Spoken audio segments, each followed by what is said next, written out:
We have Shafiq on the line. Is that your name, Shafiq? Yeah, that's correct. Okay, welcome. You're from Montreal, so welcome. Yeah, thank you. Thank you, Don and John.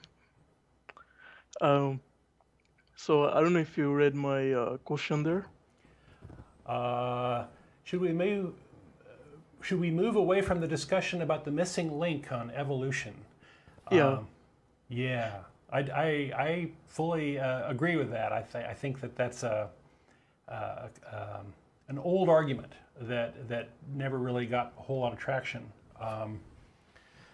So this gets into the idea of transitional fossils and whether there's enough fossil evidence to support evolution. Well, you know, fossils are few and far between, and sometimes we find a lot of them, and sometimes we don't, and sometimes we, you know, have gaps.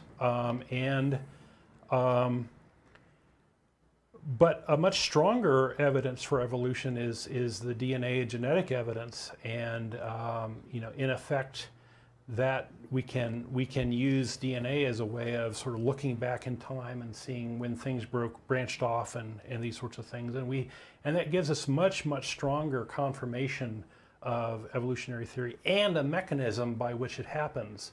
So Darwin didn't know anything about DNA when he was writing, and he was sort of speculating that, hey, there must be something going on here, and it turned out he was mostly right about it. But since then we have all this great evidence.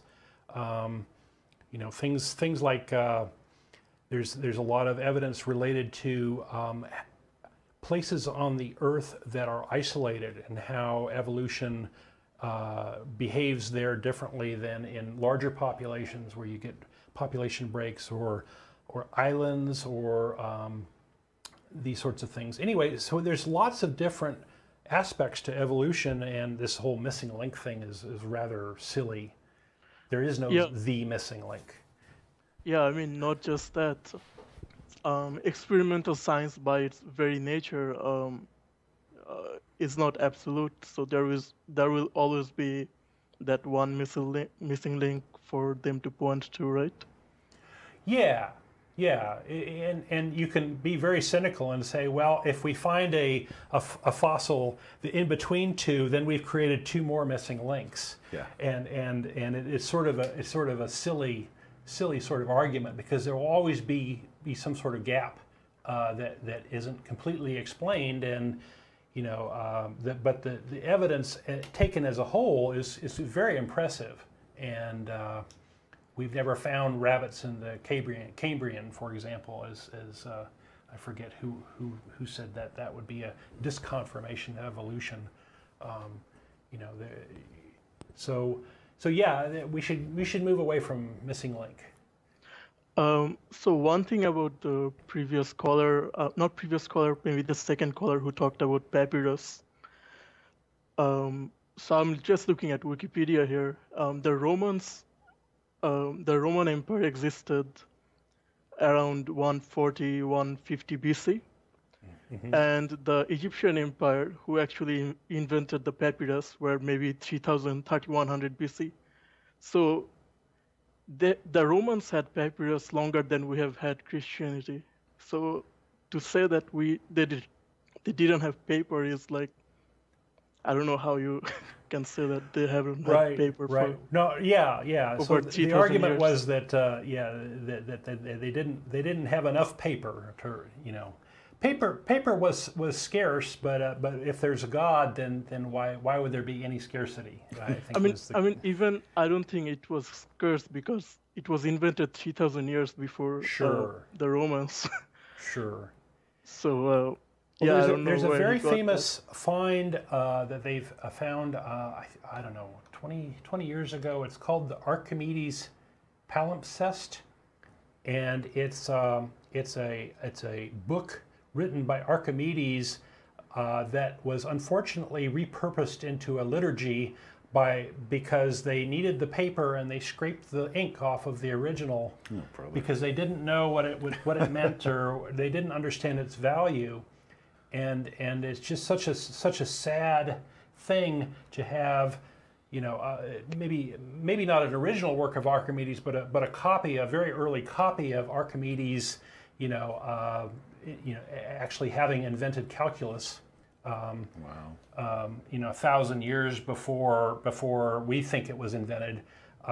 It's just kind of sad that to have such a wonderful thing turned into the garbage of a liturgy.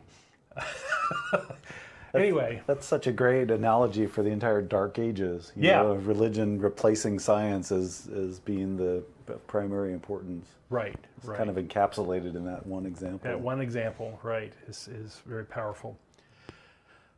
Shafiq, anything else? Well, that's all I had. Thank you very much, Don and John. Thanks for I calling. don't know if you Thank know you for there's calling. a movie Don John, right? My earpiece seems to not be working. I'm not hearing anything. Uh-oh. So it's possible that he's talking away and I'm not hearing him. Can you hear me now? I can hear you okay. Okay. Okay. Yeah, I was just saying thank you very much for taking my call. I don't have anything further. Okay. Well, thank you. All right. But let's queue up John from New York next. You hearing anything now? It comes and goes. So sometimes you need to wiggle this a little bit. we have some audio issues here and there. So hopefully we can figure that out soon. Now I lost it. Now you lost it, so I'm bumping you. Anyway, science. So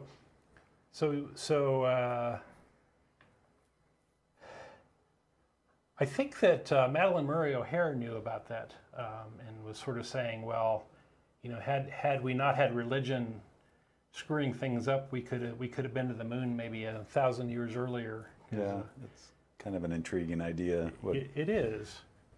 How would things be different if we knew that? Yeah. It seems like the practical value of mathematics really shows up in engineering, where we're trying to make things. And anyway.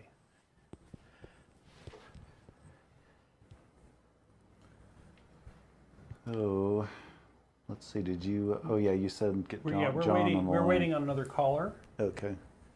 And we can take a couple more calls before we wind down for today. I think Matt and Tracy and Russell are at a conference this weekend, or convention, isn't that right? Yeah, they are, and I'm trying to remember which one it is. Apostacon, maybe? Yeah, that sounds right. I think it's up in Dallas or Irving, maybe? Somewhere in the Dallas area. Yeah. So, yeah, that sounds like a lot of fun. I've seen some photos on Facebook. And okay, so we can't get John. How about Jose from Lima? Wow. Peruvian. Oh, cool. I'll try that. Maybe he can be our last call if we can get a hold of him. Yeah. So going to conventions is really a pretty awesome thing. If anybody in our audience has never been to a convention of any sort, please consider going. Going to the American Atheists or the Freedom from Religion Foundation or any of the humanist conventions, and there's skeptical ones. There's the Amazing Meeting. There's all sorts of them now, and they really give you a big shot in the arm as far as your enthusiasm for atheism. You'll meet all sorts of interesting people. You'll make friends from around the country. I've met some friends that I've gone to the convention again to see and reunite and improve the friendship and these sorts of things, and you'll hear some great speakers, and it's kind of amazing because we're all kind of used to being in the minority in any gathering we're in, and to just be in one place with so many other non-believers it's like a whole different experience. You get to feel like you're in the majority, and it's very comfortable, very nice. Yeah. Okay.